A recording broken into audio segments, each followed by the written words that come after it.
Well, what I remember very much about Richard and Maude Ferry is that their love for one another was very deep.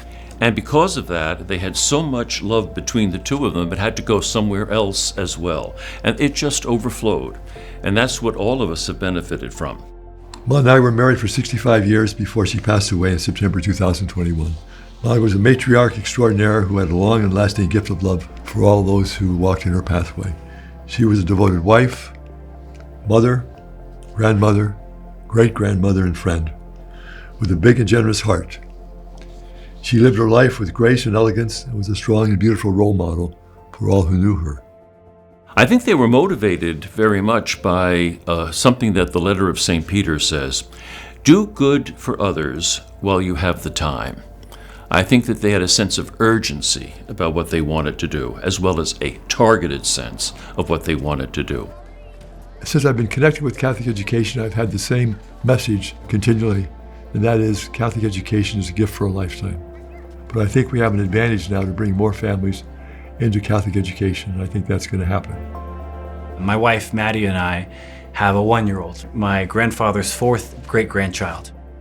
We want her to be successful and to thrive academically, but what we want for her even more than that is for her to know that she is loved and that who she is a gift. And that is what Catholic schools are built to do, both to nurture the mind, but also to nurture the soul. In the summer of 2020, there was this groundswell for racial justice, and it was really impossible to not be moved in some way. My grandfather called me and he said, we're gonna do something, and we're gonna do it through our Catholic schools. And there was real clarity of purpose.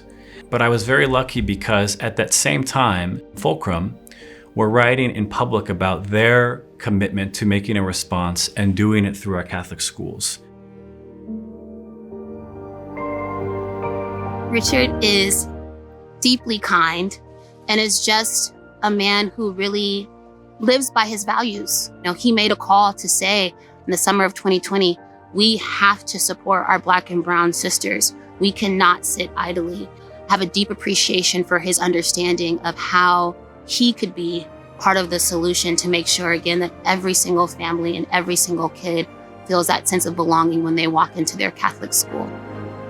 Fulcrum has proven over its 20 years to be an organization that is willing to try new things, is willing to invest in new initiatives. When we were interested in launching Cristo Rey, the very first investment came from Fulcrum. And this is something that we have seen again and again is Fulcrum's desire to innovate while still staying true to the mission of how do we make sure that more of our families have access to a life-changing Catholic education. Richard and Maude were early adopters of Fulcrum, and it took a lot of imagination to see what this foundation would be doing for the good of people, some of whom we would never get to know. Together, I'm very proud to say that Maude and I created quite a legacy with our family foundations. Our children and grandchildren and even great-grandchildren will be able to continue our philanthropy in the years ahead, making charitable gifts in our honor and following Maude's gift of faith, charity, and love. And we are family. That's a good expression. We are family, right? Amen.